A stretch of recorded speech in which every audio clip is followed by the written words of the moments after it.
نور جلوہ گر ہوا، آپ کا چہرہ اتنا حسین و جمیل نظر آنے لگا کہ عرب کی جس گلی سے گزرتے عرب کی دوشیزائیں آپ پر شیفتہ اور فریفتہ ہوتی، نکاح کا پیغام دیتی، دنیا کے کونے کونے میں نور مصطفیٰ کی شہرت پہنچ رہی ہے۔ جب یہودیوں کو معلوم ہوا کہ محمد عربی کا نور عبداللہ کی پیشانی میں جلوہ گر ہو چکا ہے، ان قریب مکے کی دھرتی پر محمد عربی کی ولادت ہونے والی ہے، اور جب محمد اسلام کا اعلان فرمائیں گے، اپنی شریعت کا اعلان فرمائیں گے، اپنی نبوت و رسالت کا اعلان فرمائیں گے، تو آپ کے اعلان نبوت کے بعد یہودیت کا خاتمہ ہو جائے گا، عیسائیت کا خاتمہ ہو جائے گا، مجوسیت کا خاتمہ ہو جائے گا۔ پوری دنیا میں صرف ایک مذہب ہوگا، وہ مذہب اسلام ہوگا۔ پوری دنیا میں ایک کتاب کی تلاوت ہوگی، وہ قرآن ہوگا۔ پوری دنیا میں ایک کلمہ پڑھا جائے گا، وہ کلمہ طیبہ ہوگا۔ اور اللہ رب العزت دین کی حیثیت سے جس مذہب کو پسند فرمائے گا وہ مذہب اسلام ہوگا۔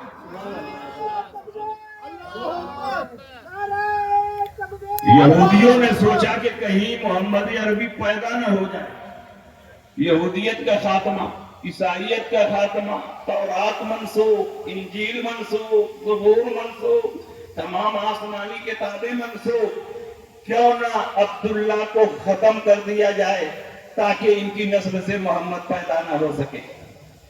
70 یہودی ملک شام سے زہر میں بجھائی ہوئی تلوار لے کر حضرت عبداللہ کو ختم کرنے کے ارادے سے چلے۔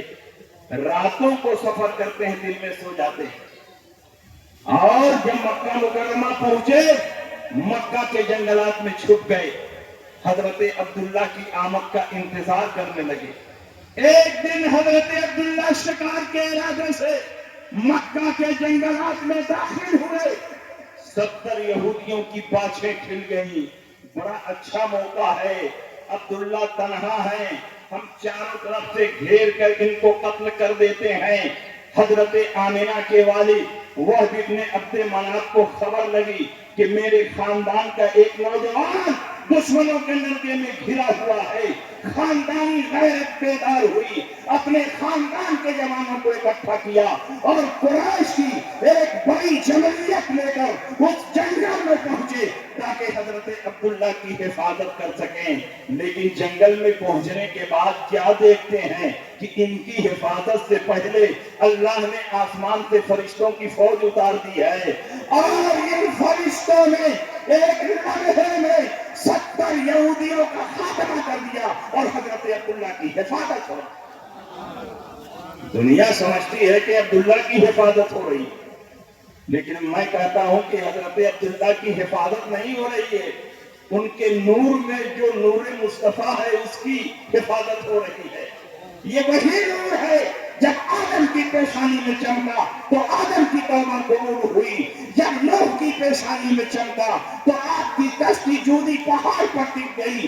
یہ وہی نور ہے جب ابراہیم خلیل اللہ کی پیشانی میں چمکا تو نار نمرود آپ پر گلزار ہو گئی۔ یہ وہی نور ہے جب اسماعیل ذبیح اللہ کی پیشانی میں چمکا تو آپ کی جگہ پر دمبا ذبح کیا گیا اور آپ کی جان بچ گئی۔ یہ وہی نور ہے جو عبد المطلب کی پیشانی میں چمکا تو ابرہہ کا لشکر تباہ و برباد ہو گیا اور خانہ کعبہ کی حفاظت ہوئی۔ اور آج یہی نور حضرت عبداللہ کی پیشانی میں جگمگا رہا ہے، اور اسی نور کے صدقے میں حضرت عبداللہ کی حفاظت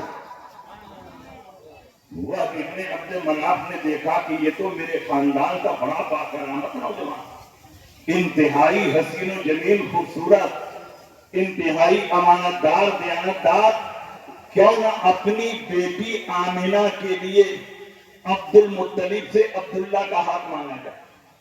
حضرت وہب ابن عبد مناف نے اپنی بیوی بارہ سے کہا عبد المطلب کے پاس جاؤ اور اپنی بیٹی آمنہ کے لیے عبداللہ کا ہاتھ مانگو، کیونکہ آمنہ کے لیے عبداللہ سے بہتر کوئی لڑکا ہو نہیں۔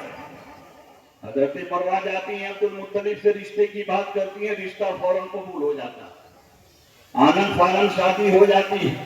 حضرت آمنہ نئی نویلی دلہن کی طرح حضرت عبداللہ کے آنگن میں آتی ہیں، ایک وفادار خاتون کی حیثیت سے زندگی بسر کرنے لگتی ہے۔ عبداللہ کی پیشانی میں نور جگمگا رہا ہے۔ ایک رات حضرت عبداللہ کے دل میں خواہش مقامات پیدا ہوئی، آپ آمنہ کے ساتھ سوتے ہیں اور اسی رات وہ نور محمدی حضرت آمنہ کے رحم مبارک میں منتقل ہو گیا۔ حضرت آدم سے جو جذبہ نسل محمدی چلا تھا، حضرت عبداللہ تک پہنچا تھا، وہ اسی رات حضرت آمنہ کے رحم مبارک میں منتقل ہو گیا۔ وہ کون سی مبارک رات تھی جس رات میں نور محمدی حضرت آمنہ کے رحم مبارک میں منتقل ہوا؟ شیخ عبدالحق محدث دہلوی مدارج النبوہ میں فرماتے ہیں، نطفہ طاہرہ کہ اصل کل خیرات و مادہ جمیع برکات دری شب در بطن آمنہ منتقل شد، وہ نطفہ طیبہ اور طاہرہ جو تمام برکتوں اور تمام خیرات کی اصل اور جڑ ہے، اسی جمعہ مبارکہ کی رات میں حضرت آمنہ کے رحم مبارک میں منتقل۔ جمعہ اگر سید الایام بنا ہے تو نبی کے صدقے میں، اور نبی سید الانبیاء بنا۔ آمنہ حاملہ ہوئی، حمل کے زمانے میں عورتوں کو بڑی تکلیفیں اور پریشانیاں ہوتی ہیں، 9 ماہ تک درد و کرب کے عالم میں زندگی گزرتی ہے، لیکن آمنہ فرماتی ہیں کہ حضور علیہ السلام میرے پیٹ میں آئے لیکن 9 ماہ تک کبھی درد نہیں ہوا، کبھی کوئی تکلیف نہیں ہوئی۔ اور کیسے تکلیف ہو سکتی ہے؟ ان کے پیٹ میں کوئی معمولی بچہ نہیں، وہ بچہ ہے جو پوری کائنات کے لیے رحمت للعالمین بن کر آ رہا ہے، وہ اپنی ماں کو کیسے تکلیف دے سکتا ہے؟ 9 ماہ کی مدت گزر گئی۔ آمنہ فرماتی ہیں راتوں کو ملائے اعلیٰ کے فرشتے آتے، مجھے مبارکباد پیش کرتے، اے آمنہ مبارک ہو محمد عربی کی ولادت ہونے والی ہے، اے آمنہ مبارک ہو طہا اور یاسین پیدا ہونے والے ہیں، سید الانبیاء پیدا ہونے والے ہیں، امام المرسلین پیدا ہونے والے ہیں۔ آمنہ فرماتی ہیں جب 9 ماہ کی مدت گزر گئی، 12 ربیع الاول کی رات آئی، میں اپنے حجرے میں اکیلی تھی، عبد المطلب طواف کعبہ کو گئے تھے، عبداللہ کا حضور کی پیدائش سے 4 ماہ پہلے مدینہ منورہ کا انتقال، مدینہ منورہ میں انتقال ہو چکا تھا۔ اچانک میں نے دیکھا میرے چھت کے راستے سے کوئی بھاری بھرکم چیز میرے حجرے میں داخل ہوئی، میں ڈر گئی، خوف زدہ ہو گئی۔ پھر میں نے دیکھا ایک سفید پرندہ آیا، میرے اوپر اپنے پر کو مل دیا، سارا خوف جاتا رہا۔ پھر میں نے دیکھا چھت کے راستے سے دراز قامت خوبصورت عورتیں جو عبد مناف کی بیٹیوں کے مشابہ ہیں میرے حجرے میں داخل ہو رہی ہیں، مبارکباد پیش کر رہی ہیں۔ آمنہ مبارک ہو محمد عربی پیدا ہونے والے ہیں، آمنہ مبارک ہو سرکار آنے والے ہیں۔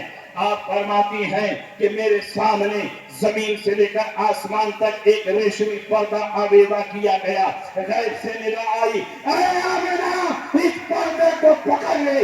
جیسے ہی میں نے پردے کو پکڑا میرے نگاہوں کے سارے پردے ہٹ گئے، سارے حجابات ہٹ گئے، میں نے زمین کے مشرق کو بھی دیکھا، زمین کے مغرب کو بھی دیکھا، زمین کے شمال کو بھی دیکھا، زمین کے جنوب کو بھی دیکھا۔ میں نے دیکھا کائنات عالم میں 3 جھنڈا لہرا رہا ہے، ایک مشرق میں، ایک مغرب میں، ایک بام کعبہ پر لہرا رہا ہے۔ غیب سے ندا آئی، اے آمنہ اب لیٹ جا، وہ ساعت سعید قریب آ گئی ہے جب محمد عربی کی ولادت ہونے والی ہے۔ حضرت آمنہ لیٹ جاتی ہے اور سرکار دو عالم کی ولادت۔ ہر بچہ پیدا ہوتا ہے روتا ہوا، نبی پیدا ہوئے سر کو سجدے میں رکھ دیا، رب حبلی امتی کی صدائیں بلند کرنے لگے، اور جب سجدے سے سر اٹھایا تو ارشاد فرماتے ہیں لا الہ الا اللہ انی رسول اللہ۔ سرکار نے پیدا ہوتے ہی اپنی نبوت و رسالت کی خبر دی۔ کہاں ہے وہ جاہل مولوی جو اپنی کتابوں میں لکھتے ہیں کہ نبی کو 40 سال کے بعد نبوت ملی.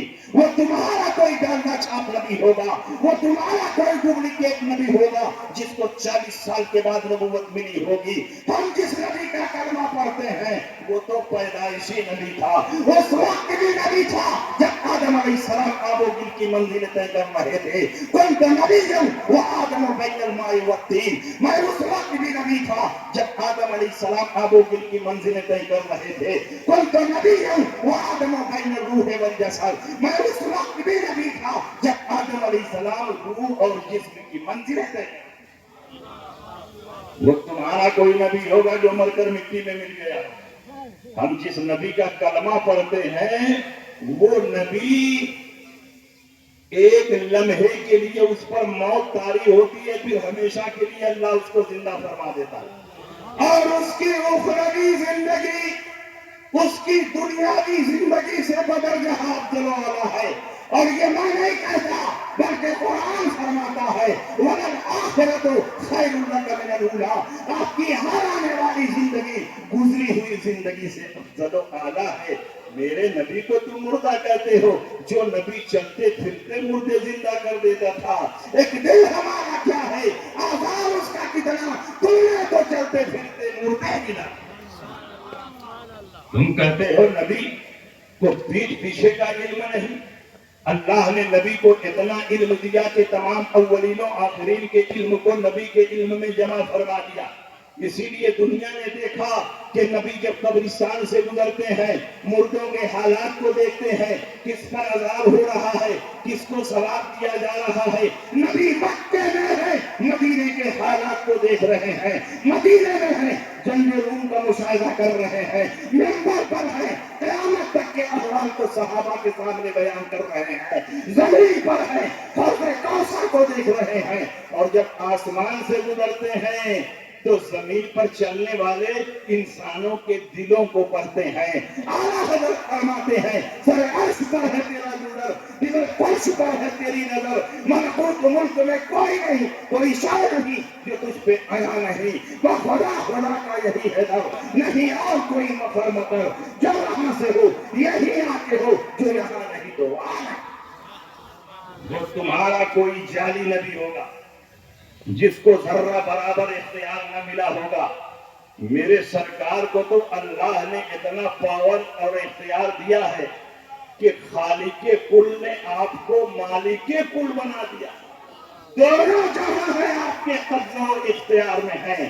اتنا پاور, اتنا اختیار کہ چاند کی طرف اشارہ کر دے, چاند کو ٹکڑے ہو جائے, سورج کی طرف اشارہ کر دے, ڈوبا ہوا سورج پلٹ آئے, پیڑ کی طرف اشارہ کر دیں, انسانوں کی طرف چلتا ہوا آپ کی بارگاہ میں سجدہ ریز ہو جائے, جانور کی طرف اشارہ کر دیں, انسانوں کی طرف کلام کرنے لگے, کنکر کی طرف اشارہ کر دیں, آپ کا کلمہ پڑھنے لگے. اعلیٰ حضرت فرماتے ہیں سورج الٹے, پاؤں پلٹے, چاند اشارے سے ہو چار, اندھیر نجمی دیکھ لے, قدرت رسول اللہ کی اشارے سے چاند کو چیر دیا, ڈوبے ہوئے خور کو پھیل دیا, گائے ہوئے دل کو عصر کیا. یہ تابو تمہارا تمہارے تکبیر, رسالت, جشن عید میلاد النبی, جشن عید میلاد النبی, رسالت. آگے سنیے, جب حضور کی پیدائش ہو رہی تھی تو حضور کی پھوپھی صفیہ بنت عبد المطلب وہاں پر موجود تھی, اور یہ روایت شواہد النبوہ میں موجود ہے. آپ فرماتے ہیں 10 ایسی علامتوں اور نشانیوں کو دیکھا کہ کسی بچے کی پیدائش کے وقت ان علامتوں اور نشانیوں کو میں نے نہیں دیکھا. میں نے دیکھا جب محمد عربی پیدا ہوئے, پیدا ہوتے ہی سر کو سجدے میں رکھ دیا اور رب حبلی امتی کی صدائیں بلند کر رہے تھے. اور جب سجدے سے سر اٹھایا ہے فصیح بنی عربی نے کلمہ طیبہ پڑھ رہے تھے لا الہ الا اللہ انی رسول اللہ. اور میں نے دیکھا آپ کے چہرے سے اتنا نور برس رہا ہے کہ پورا حجرہ بقعہ نور بنا ہوا ہے، اور آپ کے جسم مبارک سے مشک و عنبر کی خوشبو پھوٹ رہی ہے۔ صفیہ فرماتی ہیں میں پانی لے کر آگے بڑھی تاکہ اس بچے کو نہلا دھلا کر پاک اور صاف کر دوں، تو ایسے ندا آئی اے صفیہ اس بچے کو ٹچ نہ کرنا، یہ اللہ کی طرف سے طیب و طاہر پیدا کیا گیا ہے، پاک اور صاف پیدا کیا گیا ہے۔ آمنہ فرماتی ہیں، صفیہ فرماتی ہیں کہ میں نے چاہا کہ ذرا چیک کروں آمنہ کے ہاں جو بچہ پیدا ہوا ہے وہ لڑکی ہے کہ لڑکا ہے۔ جب چیک کرنے کے لیے آگے بڑھی تو یہ دیکھ کر حیران رہ گئی کہ 12 ربیع الاول کو آمنہ کے گھر جو بچہ پیدا ہوا ہے وہ اللہ کی طرف سے خطرہ شدہ پیدا ہوا ہے اور ناف بریدہ پیدا ہوا ہے۔ کسی عورت نے نبی کے ناف مبارک کو کاٹا نہیں اور کسی مرد نے نبی کا ختنہ نہیں کیا ہے، بلکہ نبی اللہ کی طرف سے مختون پیدا کیے گئے ہیں۔ صفیہ فرماتی ہیں میں نے چاہا کہ آپ کے جسم مبارک پر کپڑا لپیٹ دوں، جب کپڑا لپیٹنے لگی تو دونوں شانوں کے درمیان میری نظر پہنچی، میں نے دیکھا ہلالی شکل میں مہر نبوت آفتاب و مہتاب کی طرح جگمگا رہی ہے، اور اس کے نیچے لکھا ہوا ہے لا الہ الا اللہ محمد الرسول اللہ۔ میں آپ سے پوچھنا چاہتا ہوں دنیا میں بے شمار بچے پیدا ہوئے، قیامت تک پیدا ہوں گے، بڑے بڑے انبیاء اور مرسلین آئے، لیکن کسی بچے کی پیدائش کے بعد یہ علامتیں نہیں ظاہر ہوتی ہیں، یہ نشانیاں نہیں ظاہر ہو رہی ہیں۔ یہ تو وہ علامتیں ہیں جو حجرہ آمنہ میں ظاہر ہوئی، مکے میں کتنی علامتیں ظاہر ہوئی، دنیا کے کونے کونے میں کتنی علامتیں ظاہر ہوئی۔ دریائے سالہ جو ہزاروں سال سے بہ رہا تھا بالکل خشک ہو گیا، آتش قطرہ فارس جو ہزاروں سال سے روشن تھا بالکل سرد پڑ گیا۔ کسریٰ بادشاہ ایران کے محل میں شگاف پڑ گیا، اس کے 14 کنگورے گر گئے، بادشاہ بڑا پریشان ہوا، اتنا مضبوط اور مستحکم محل بنایا، اس میں شگاف پڑ گیا، 14 کنگورے گر گئے۔ پورے ملک کے کاہنوں کو اکٹھا کیا، پرانی کتابوں کا علم رکھنے والوں کو اکٹھا کیا اور کہا کیا بات ہے کہ میرے محل میں شگاف پڑ گیا، 14 کنگورے گر گئے۔ پرانی کتابوں کا علم رکھنے والوں نے بتایا ہم نے اپنی کتابوں میں پڑھا ہے جب مکے کی سرزمین پر محمد عربی پیدا ہوں گے تو بادشاہ ایران کے محل میں شگاف پڑ جائے گا اور اس کے 14 کنگورے گر جائیں گے۔ نعرہ تکبیر! کون آواز کے ساتھ جواب دے؟ نعرہ رسالت! نعرہ رسالت! جشن عید میلاد النبی! بادشاہ ایران نے کہا 14 ہی کنگورے کیوں گرے؟ 12 نہیں گرے، 11 نہیں گرے، 13 نہیں گرے، 15 اور 16 نہیں گرے، 14 ہی کنگورے کیوں گرے؟ اس کی کیا حکمت ہے؟ پرانی کتابوں کا علم رکھنے والوں نے بتایا ہم نے اپنی کتابوں میں یہ بھی پڑھا ہے کہ جب مکے میں محمد پیدا ہو جائیں گے تو ایران میں صرف 14 ایرانی بادشاہ حکومت کریں گے، 15واں بادشاہ ایرانی نہیں ہوگا بلکہ ایران فتح ہو جائے گا اور اس پر اسلام کا پرچم لہرانے لگے گا۔ تاریخ اٹھا کر دیکھ لو، عثمان غنی کے زمانے میں 14 ایرانی بادشاہ حکومت سے فارغ ہوتے ہیں، 15واں بادشاہ ایرانی نہیں ہوتا ہے بلکہ ایران فتح ہو جاتا ہے اور اس پر اسلام کا پرچم لہرانے لگے گا۔ نعرہ تکبیر! نعرہ رسالت!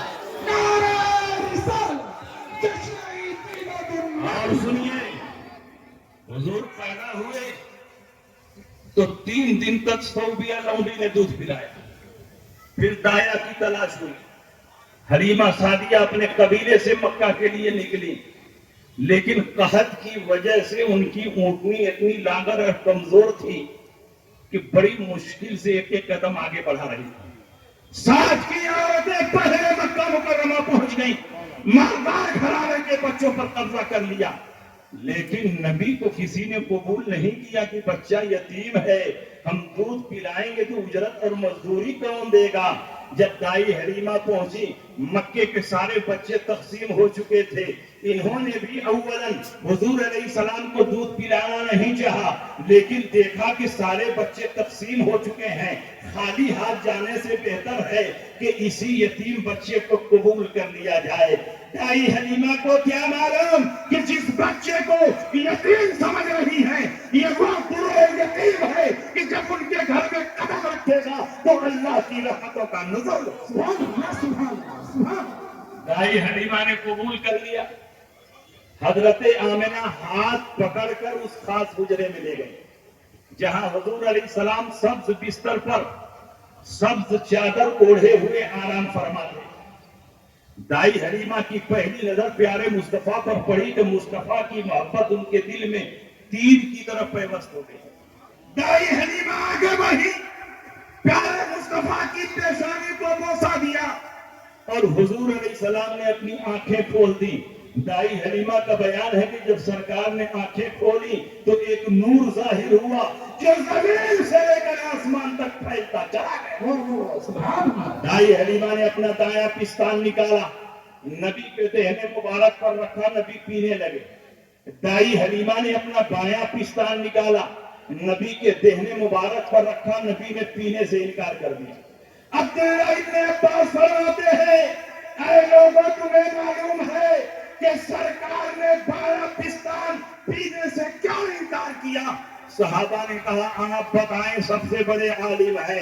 انہوں نے کہا اللہ نے اس شیر خارگی کے زمانے میں الہام کے ذریعے پیارے مصطفیٰ کو مطلع فرمایا کہ دایاں پستان آپ کے لیے ہے اور بایاں پستان آپ کے رضائی بھائی کے لیے ہے۔ کبھی ناانصافی نہ ہونے پائے، کبھی عدم مساوات نہ ہونے پائے۔ تاریخ اٹھا کر دیکھ لو، جب جب پیارے مصطفیٰ نے دودھ پیا ہے، دائیں پستان سے دودھ پیا ہے، کبھی بائیں پستان کو مہر نہیں لگایا۔ سبحان اللہ۔ آج مغربی میڈیا کے لوگ اسلام کے خلاف پروپیگنڈا کرتے ہیں کہ اسلام نے عورتوں کو کوئی مقام نہیں دیا، اسلام نے عورتوں کو کوئی عزت نہیں دی، اسلام نے عورتوں پر بڑا ظلم کیا ہے۔ جو نبی دودھ پینے کے زمانے میں عدل و انصاف کا اتنا خیال کرتا ہو، اعلان نبوت کے بعد کسی عورت پر ظلم ہو جائے، وہ نبی کیسے گوارا کر سکتا ہے؟ سیرت اسلام کا مطالعہ کرو، نبی کی تعلیمات کا مطالعہ کرو، تو اسلام نے عورتوں کو اتنی عزت دی ہے کہ دنیا کا کوئی مذہب اسلام کا مقابلہ نہیں کر سکتا۔ مگر ٹی وی ڈیبیٹ پر کچھ مولوی بیٹھ جاتے ہیں، اسلام کے بارے میں کچھ معلومات تو ہوتی نہیں ہے اور وہ صحیح معنوں میں اسلام کا جواب نہیں دے پاتے۔ جب ان سے سوال کیا جاتا ہے کہ آپ کے اسلام میں بیٹے کا 2 حصہ ہے، بیٹی کا 1 حصہ ہے، تو گویا اسلام میں بیٹا اور بیٹی میں فرق ہو رہا ہے۔ علم ہوتا تو جواب دیتے۔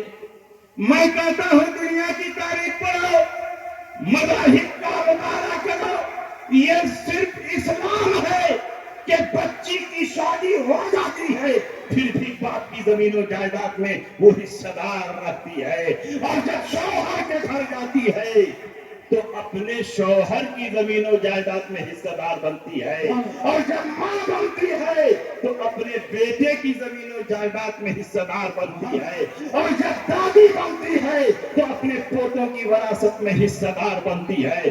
دنیا میں مذہب اسلام کے علاوہ کوئی مذہب نہیں ہے کہ بیٹی کی شادی ہو جانے کے بعد باپ کی زمین و جائیداد میں حصہ برقرار ہو۔ تنہا مذہب اسلام ہے کہ بیٹی پیدا ہوئی، باپ کی زمین و جائیداد میں حصہ دار بن گئی، شادی بیاہ کے بعد شوہر کے گھر گئی تو نصف ایمان کی ضمانت بھی بنی اور شوہر کی زمین و جائیداد میں حصہ دار بنی، اور جب ماں بنی تو اپنی اولاد کی زمین و جائیداد میں حصہ دار بنی، اور جب دادی بنی تو پوتوں کی وراثت میں حصہ دار بنی۔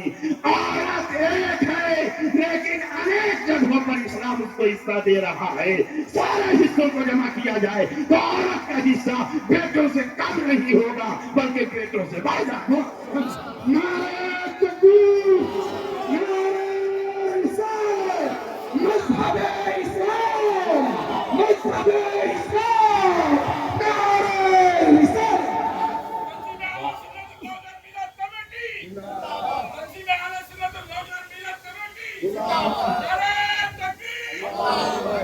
دائی حلیمہ 3 دن حضور علیہ السلام کو لے کر مکہ مکرمہ میں مقیم ہوتی ہے.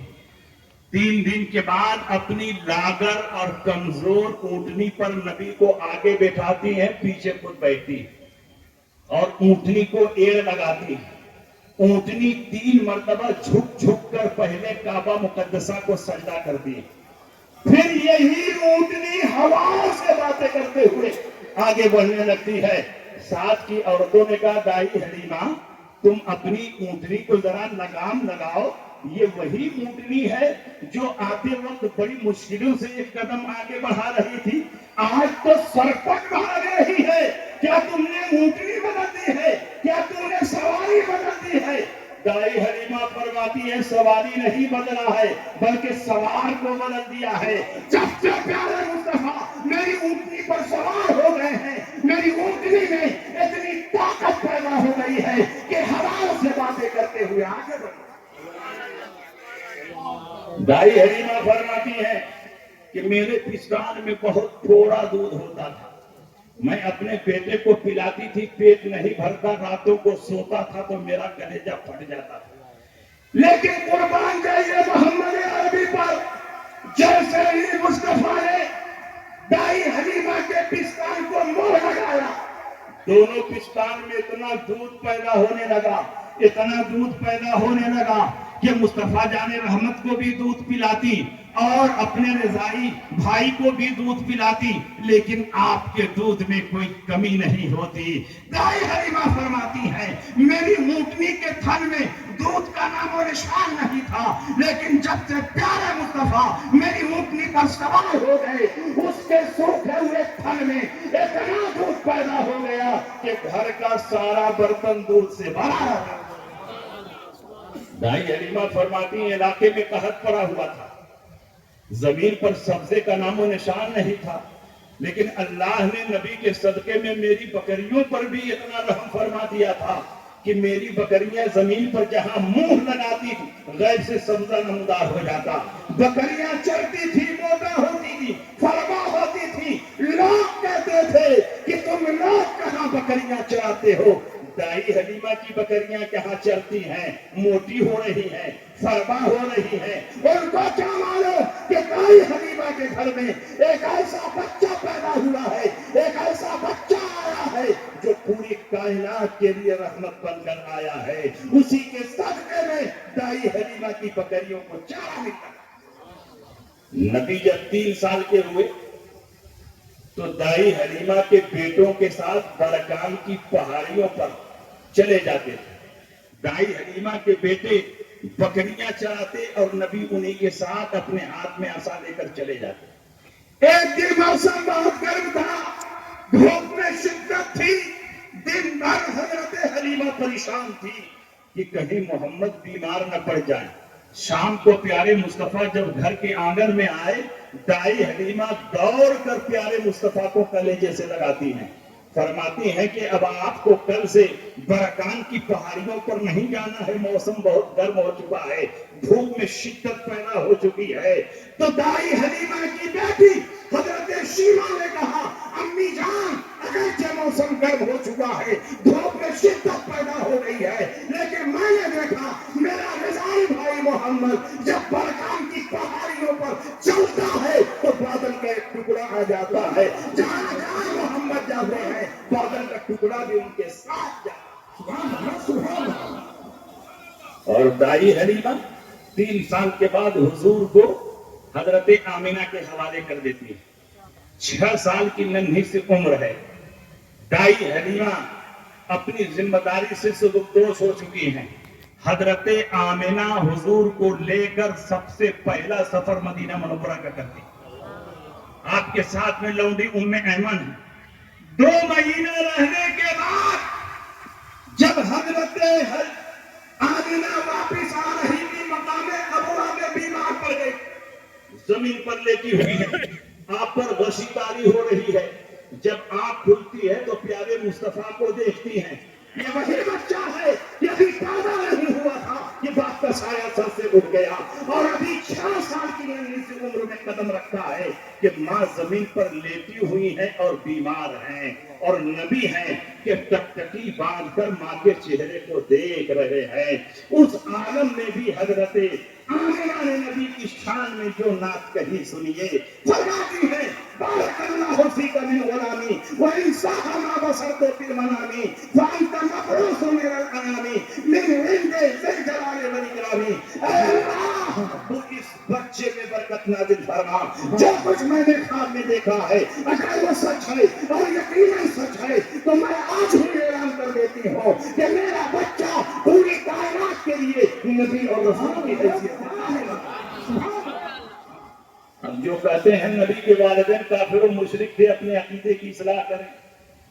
حضرت آمنہ جاتے وقت بارک اللہ کہہ رہے ہیں، من عند ذی الجلال والاکرام کہہ رہے ہیں۔ جو بتوں کی پوجا کرتا ہے مرتے وقت بتوں کو یاد کرتا ہے، لیکن آمنہ لاتو حضر کو نہیں یاد کر رہی ہے بلکہ اللہ کو یاد کر رہی ہے، خدا ذی الجلال والاکرام کو یاد کر رہی ہے۔ یہ اس بات کی دلیل ہے کہ نبی کی والدہ محترمہ کافرہ اور مشرکہ نہیں تھی بلکہ مومنہ اور موحدہ تھی۔ اور صرف نبی کی والدہ نہیں، آپ کے تمام آبا و اجداد، آپ کی تمام امہات و جدات، جہاں جہاں پیارے مصطفیٰ کا نور رہا سب کے سب پاک اور صاف تھے، طیب و طاہر تھے، ان میں کوئی نجس اور ناپاک نہیں۔ قرآن فرماتا ہے انما المشرکون نجس، مشرکین نجس اور ناپاک ہے، اور نبی فرماتے ہیں میرا نور ناپاک جگہ رکھا ہی نہیں گیا، جہاں جہاں رکھا گیا سب پاک اور صاف تھے، طیب و طاہر۔ اور اس حیثیت سے بھی غور کرو، نبی کے والدین کو جو لوگ کافر و مشرک مانتے ہیں وہ جہنمی مانتے ہیں کہ نہیں؟ کیونکہ کافر و مشرک کا ٹھکانہ جہنم ہے۔ تو کیا جہنم کی آگ میں اتنی طاقت ہے کہ نبی کے والدین کو جلا سکے؟ مشکات کی حدیث اٹھاؤ، انس بن مالک کے گھر دعوت ہوئی، صحابہ ان کے گھر پہنچے، حضرت انس بن مالک نے دسترخوان اٹھایا، لونڈی کو دیا، جاؤ دسترخوان دھل کر لاؤ۔ لونڈی دسترخوان لے کر چلی، دسترخوان کا ایک کونا اپنے ہاتھ میں پکڑا اور پورے دسترخوان کو آگ سے دہکتے ہوئے تنور میں ڈال دیا۔ آقا نے کہا لونڈی میں نے دسترخوان دھلنے کے لیے دیا تھا، تم نے دسترخوان کو آگ کے شعلوں میں ڈال دیا۔ پانی کا کام دھلنا ہے، آگ کا کام جلانا ہے۔ لونڈی نے کہا آقا اتنی بات تو میں بھی جانتی ہوں کہ پانی کا کام دھلنا ہے اور آگ کا کام جلانا ہے، لیکن ایک دن میں نے اپنے ماتھے کی نگاہوں سے دیکھا آقا کائنات نے اسی دسترخوان پر بیٹھ کر کھانا تناول فرمایا تھا، اور کھانا کھانے کے بعد اپنی انگلیوں کو اسی دسترخوان میں صاف کیا تھا۔ میرا عقیدہ بول رہا ہے، میرا ایمان بول رہا ہے، جس چیز پر نبی کی انگلیاں پڑ جائیں اس پر دنیا کی آگ حرام ہو جاتی ہے۔ اسی کو جانچنے کے لیے میں نے دسترخوان کو آگ کے شعلوں میں ڈال دیا۔ خدا کا شکر ہے کہ دسترخوان پر جتنا میل کچل تھا وہ تو جل گیا، لیکن دسترخوان پر آگ کا کوئی اثر نہ ہوا۔ مجھے کہنے دیا جائے جب معمولی دسترخوان پر نبی کی انگلیاں پڑ جائیں تو اس پر دنیا کی آگ حرام ہو جاتی ہے، تو جس شکل مادر میں نور مصطفیٰ نہ ماں تک رہا ہو اس کو جہنم کی آگ کیسے جلائیں؟ نعرہ تکبیر، نعرہ رسالت، عظمت مصطفیٰ، عظمت مصطفیٰ، نعرہ پوری مضبوطی کے ساتھ مسلک اہل سنت پر قائم رہو۔ یہ فتنوں کا دور ہے، ایک دو نہیں بے شمار فتنے پیدا ہو چکے ہیں، اور نبی نے آج سے 1450 سال پہلے فرما دیا تھا ستفترق امتی علی 73 ملتا کلہم فی النار الا ملتا واحدہ قالوا من ہی یا رسول اللہ قال ما انا علیہ واصحابی، میری امت 73 فرقوں میں بٹ جائے گی، 72 فرقہ جہنمی ہوگا اور ایک فرقہ جنتی ہوگا۔ صحابہ نے پوچھا یا رسول اللہ وہ کون فرقہ جنتی ہوگا؟ تو نبی نے یہ نہیں فرمایا جو بہت قرآن پڑھے وہ جنتی ہے، جو بہت حدیث بیان کرے وہ جنتی ہے، جو بہت نمازیں پڑھے وہ جنتی ہے۔ نبی نے فرمایا صحابی، جو میرے طریقے پر ہو، میرے صحابہ کے طریقے پر ہو وہ جنتی ہے، جو میرے طریقے سے الگ ہو، صحابہ کے طریقے سے الگ ہو وہ جہنمی ہے۔ نبی کے طریقے کو سنت کہتے ہیں، صحابہ کو جماعت کہتے ہیں، اور دونوں کو ملاؤ تو اہل سنت و جماعت بنتا ہے۔ جو اہل سنت و جماعت کے طریقے پر ہوگا وہ جنتی ہوگا، جو اہل سنت سے الگ ہوگا وہ جہنمی ہے۔ بتاؤ آج فرقہ بندی ہو رہی ہے کہ نہیں؟ نئے نئے فتنے پیدا ہو رہے ہیں کہ نہیں؟ آج علی کی محبت اور اہل بیت کی محبت میں نام نہاد مولائیوں کی جماعت وجود میں آ چکی ہے۔ یہ نہ صحابہ کے طریقے پر ہے، نہ حضرت علی کے طریقے پر ہے، اور یہ حضرت امیر معاویہ کی شان میں توہین کرتے ہیں، جبکہ حضرت امیر معاویہ صحابی رسول ہے، کاتب وحی ہے، نبی کے سالے اور رشتہ دار ہیں۔ اللہ کے نبی نے ان کے بارے میں کئی حدیثیں ارشاد فرمائی ہیں۔ جو نبی کا صحابی ہو گیا اس نے کوئی عمل نہ کیا، اس کے باوجود بھی وہ جنتی۔ اللہ کے نبی نے صحابہ کی عظمت میں ایک تو نہیں بے شمار حدیثیں بیان کی ہیں۔ اگر صحابہ کی عظمت اور امیر معاویہ کی شان سننا ہو تو مستقلاً میری تقریر کرا لینا، 2-3 گھنٹہ حدیث کی روشنی میں بیان کروں گا اور ان کو ان کے گھر تک پہنچا دوں گا۔ حضرت امیر معاویہ صحابی رسول یہ کہتے ہیں کہ ان کو نبی کی صحبت زیادہ نہیں ملی تھی، اس لیے وہ صحابی رسول نہیں۔ میں کہتا ہوں کہ صحابی ہونے کے لیے کتنی مدت تک نبی کی صحبت میں رہنا ضروری ہے؟ تمہارے باپ میں ہمت ہو تو مدت متعین کر دو۔ ہم تو یہ جانتے ہیں کہ جس نے ایمان کی حالت میں نبی کا چہرہ دیکھ لیا اور ایمان پر اس کا خاتمہ ہو گیا وہ صحابی رسول ہے، اور ہر صحابی رسول جنتی ہے۔ قرآن فرماتا ہے وَكُلًّا وَعَدَ اللَّهُ الْحُسْنَىٰ، سارے صحابہ سے اللہ نے جنت کا وعدہ کیا۔ اگر ابو بکر جنتی ہیں، عمر جنتی ہیں، عثمان غنی جنتی ہیں، علی مرتضیٰ جنتی ہیں، تو حضرت امیر معاویہ بھی جنتی ہے۔ اور امیر معاویہ تو کاتب وحی ہے۔ مکہ مکرمہ میں سب سے زیادہ جنہوں نے کتابت وحی کی ہے ان میں زید ابن ثابت انصاری ہیں اور حضرت امیر معاویہ۔ اور جب آدمی املا کرتا ہے تو املا لکھوانے والا ایک جملہ بولتا ہے، لکھنے والا لکھتا ہے، پھر پلٹ کر چہرہ دیکھتا ہے کہ آگے کیا بول رہے ہیں۔ نبی جب قرآن لکھواتے تھے تو ایک آیت بولتے تھے، امیر معاویہ ایک آیت لکھتے تھے، پھر چہرہ دیکھتے تھے۔ نبی پھر دوسری آیت بتاتے تھے تو امیر معاویہ اس کو لکھتے تھے، پھر چہرہ دیکھتے تھے۔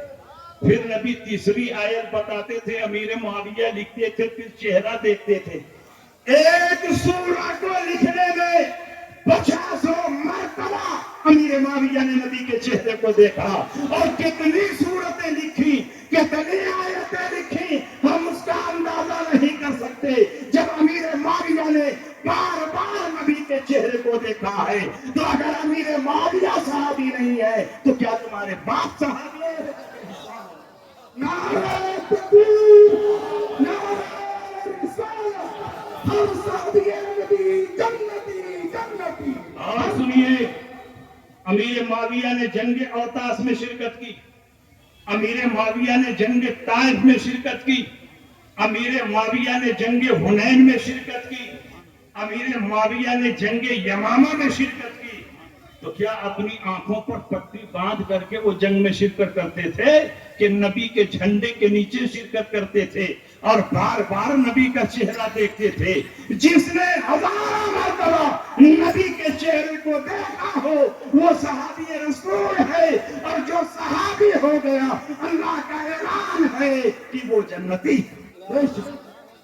اور آج بڑی تیزی سے یہ نام نہاد مولائی پرچار کرتے ہیں کہ امیر معاویہ نے اپنے دور حکومت میں اپنے حاکموں اور گورنروں کے ذریعے ممبر سے علی کو گالیاں دلوائی۔ یہ اس دور کا سب سے بڑا جھوٹ ہے، سب سے بڑا فریب ہے، سب سے بڑا دھوکہ ہے۔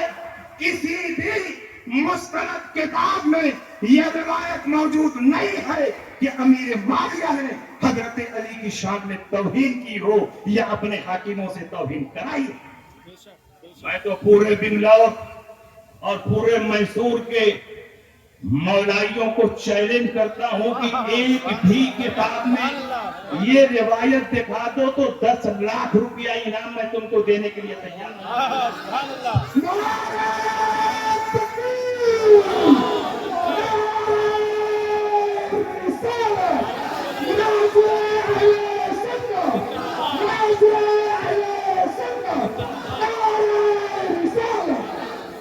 امیر معاویہ سے علی کی جنگ ہوئی، خطا اجتہادی کے نتیجے میں جنگ ہوئی۔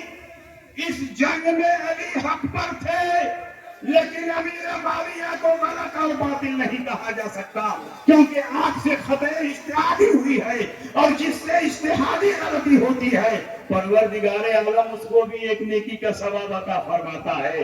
صحابہ کا اختلاف ایسے ہی ہے جیسے حنفی، شافعی، مالکی کا اختلاف ہے۔ چاروں امام حق پر ہیں، اگرچہ ان کے درمیان اختلاف ہوا ہے۔ ہم امام اعظم کے مقلد ہیں، لیکن امام شافعی کی توہین نہیں کرتے۔ اور سنیے، جب جنگ صفین ہو رہی تھی تو روم کے بادشاہ نے امیر معاویہ کے پاس پیغام بھیجا کہ بڑا اچھا موقع ہے، تم میری فوج سے مل جاؤ، تم مجھ سے ہاتھ ملا لو، ہم دونوں مل کر علی پر حملہ کریں گے، ان کا نام و نشان ختم کر دیں گے۔ ایسے موقع پر کوئی اور آدمی ہوتا تو پاؤں ڈگمگا جاتا، لیکن وہ صحابی رسول تھے، ان کے دل کو اللہ نے نبی کے عشق کا مدینہ بنایا تھا۔ سب کی نظر میں اسلام کا مفاد تھا۔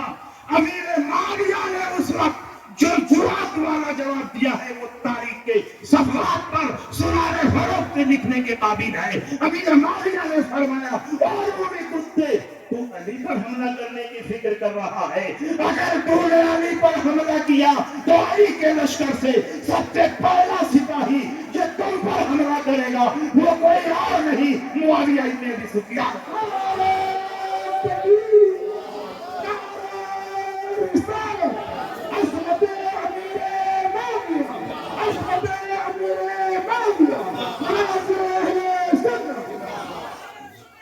جب جنگ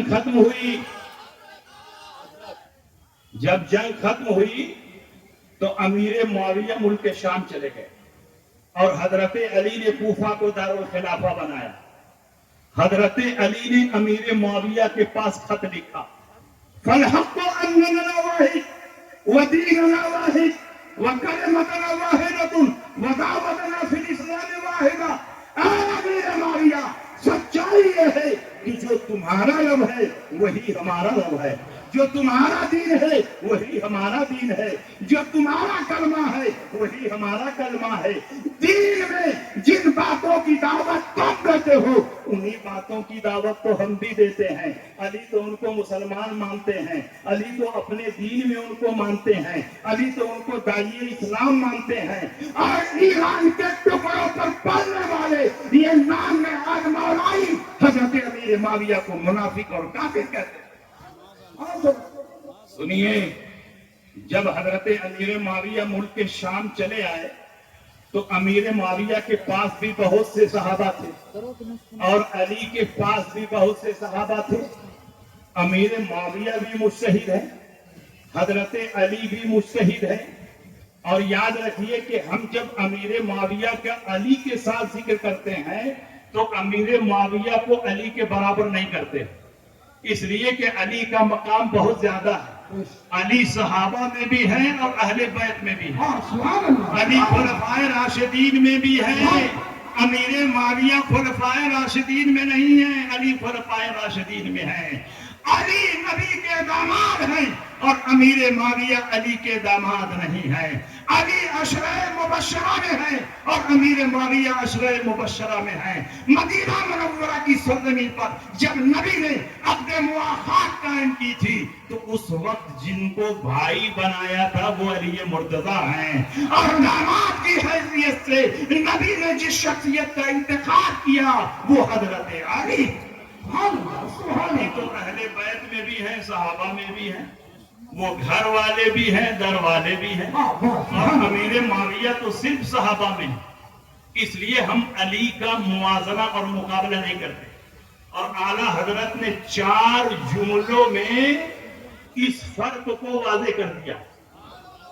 فرق مراتب بے شمار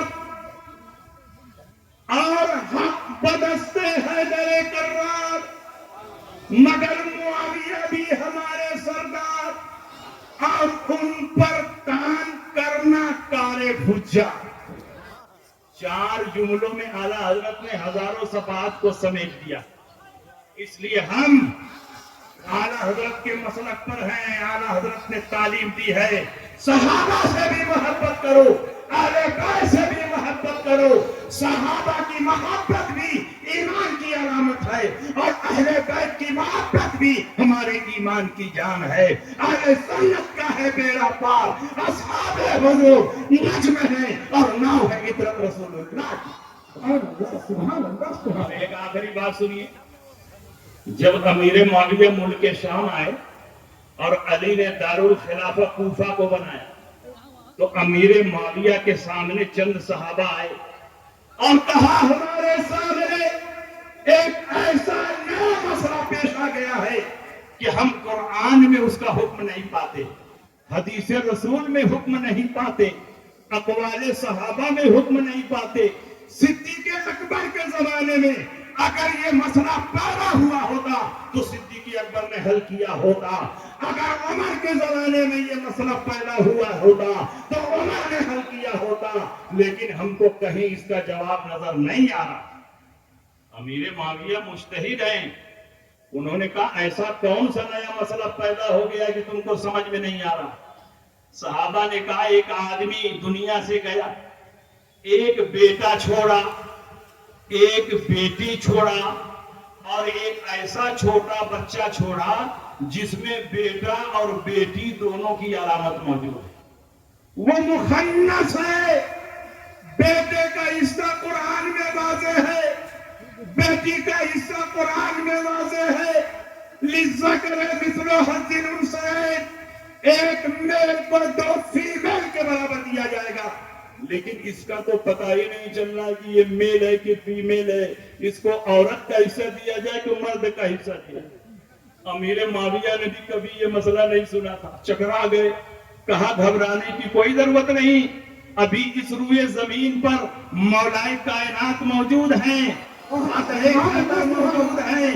اس زمین پر حضرت علی موجود ہیں جن کے بارے میں رسول پاک نے فرمایا انا مدینۃ العلم وعلی بابها، میں شہر علم ہوں اور علی اس کے دروازے ہیں. باب العلم موجود ہے، داماد پیغمبر موجود ہے، شیر خدا موجود ہے، فاتح خیبر موجود ہے. ان کی بارگاہ میں سوال پیش کروں گا اور یقیناً علی اس کا جواب دیں گے.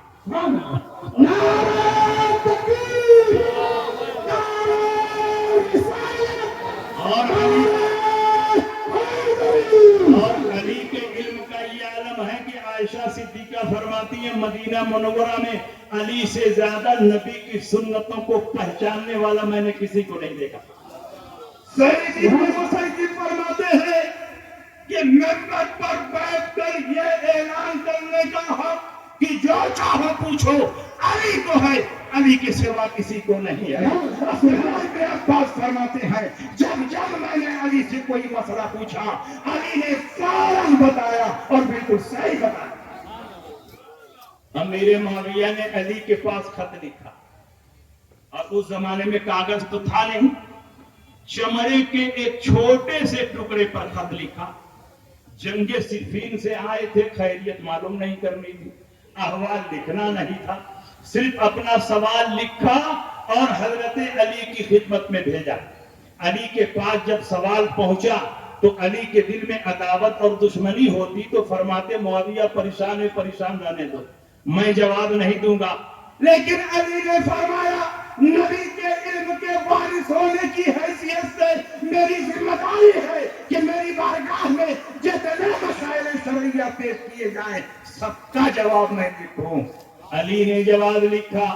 کس چمڑے پر جواب لکھا؟ اتنے چھوٹے ٹکڑے پر جواب لکھا کہ امیر معاویہ کے ٹکڑے سے بھی چھوٹے ٹکڑے پر جواب لکھا. مورخین فرماتے کأنہو اذن الفارہ، گویا وہ چوہے کا کان. علی نے کوئی لمبا چوڑا جواب نہیں لکھا. علی نے فرمایا ارسہو من مبالی ہے، اس کا ترکہ اس کے پیشاب کے راستے سے متعین ہوگا. جب یہ جواب پہنچا امیر معاویہ کے پاس تو بڑے بڑے صحابہ حیران ہو گئے، جواب نہ سمجھ سکے. لیکن امیر معاویہ مجتہد تھے، جواب سمجھ گئے. انہوں نے فرمایا کہ علی کے فرمان کا مطلب یہ ہے کہ اگر لڑکے کے وضو سے پیشاب کرتا ہے تو لڑکے کا حصہ پائے گا، لڑکی کے وضو سے پیشاب کرتا ہے تو لڑکی کا حصہ پائے گا. کسی اور چیز کو نہیں دیکھا جائے گا، صرف یہ دیکھا جائے گا کہ لڑکے کے وضو سے پیشاب کرتا ہے کہ لڑکی کے. علی نے اس جواب کو حل نہ کیا ہوتا تو آج دنیا میں کوئی اس جواب کو حل نہیں کر پاتا. اور علی اتنے ذہین ہیں، آخری بات سن لیجیے، علی پر بولوں تو پوری رات ختم ہو جائے گی. اتنے ذہین ہیں کہ آج کا کیلکولیٹر بھی اتنا تیز حساب نہیں لگا پائے گا جتنا تیز حساب علی لگا لیتے.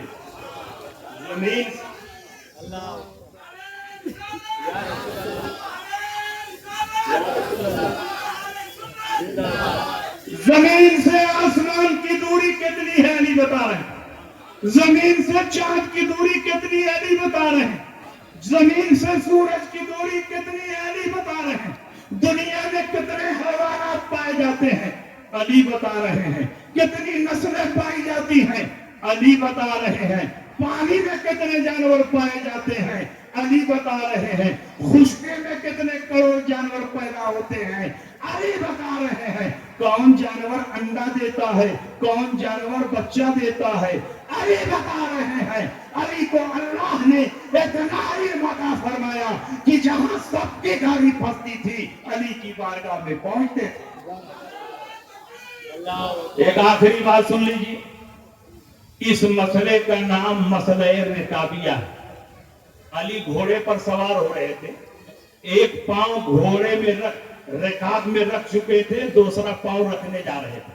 اتنے میں ایک عورت آئی اور اس نے کہا حضور میرے ساتھ انصاف کیا جائے، میرا بھائی دنیا سے رخصت ہوا، 600 دینار چھوڑ کر گیا، لیکن مجھے صرف ایک ہی دینار دیا جائے. آج کا مفتی اور قاضی ہوگا، وراثت کا مسئلہ لکھے گا تو پہلے پوچھے گا کہ کتنے وارثین ہیں، ان کی تعداد کتنی ہے، کس کی موجودگی میں کون ہے. میرا چیلنج ہے کہ یہ پوچھے بغیر کوئی صحیح ترکہ لگا نہیں سکتا. لیکن اس کائنات میں تنہا علی ایسے مفتی ہیں کہ علی پوچھ نہیں رہے ہیں، علی خود بتا رہے ہیں لگتا ہے تیرا بھائی جو دنیا سے گیا ہے، ماں چھوڑ کر گیا ہے، ایک بیوی چھوڑ کر گیا ہے، 2 سے زیادہ بیٹیاں چھوڑ کر گیا ہے، 12 بھائی چھوڑ کر گیا ہے اور ایک بہن تجھے چھوڑ کر گیا. عورت نے کہا حضور آپ میرے خاندان کو جانتے ہیں، میرے بھائی کو جانتے ہیں. علی نے فرمایا میں نہیں جانتا، لیکن تم نے کہا کہ مجھ کو صرف 1 دینار مل رہا ہے، تو جب یہی وارثین ہوں گے تبھی 1 دینار ملے گا. اگر ایک بھی وارث بدل گیا تو 1 دینار تجھے نہیں ملے گا. عورت نے کہا حضور ذرا ڈیٹیل میں سمجھا دے، تفصیل سے سمجھا دے، مجھ کو تو لگتا ہے کہ میرے ساتھ ناانصافی ہوئی ہے. علی نے فرمایا کوئی ناانصافی نہیں ہوئی ہے. تیرا باپ دنیا سے گیا، تیرا بھائی دنیا سے گیا، 600 دینار چھوڑ کر گیا، ماں چھوڑ کر گیا، ایک بیوی چھوڑ کر گیا، 2 سے زیادہ بیٹیاں چھوڑ کر گیا، 12 بھائی چھوڑ کر گیا، ایک بہن تجھے چھوڑ کر گیا. قرآن کے لحاظ سے 2 اور 2 سے زیادہ بیٹیاں ہوں تو ان کا حصہ 2/3 ہوتا ہے. 600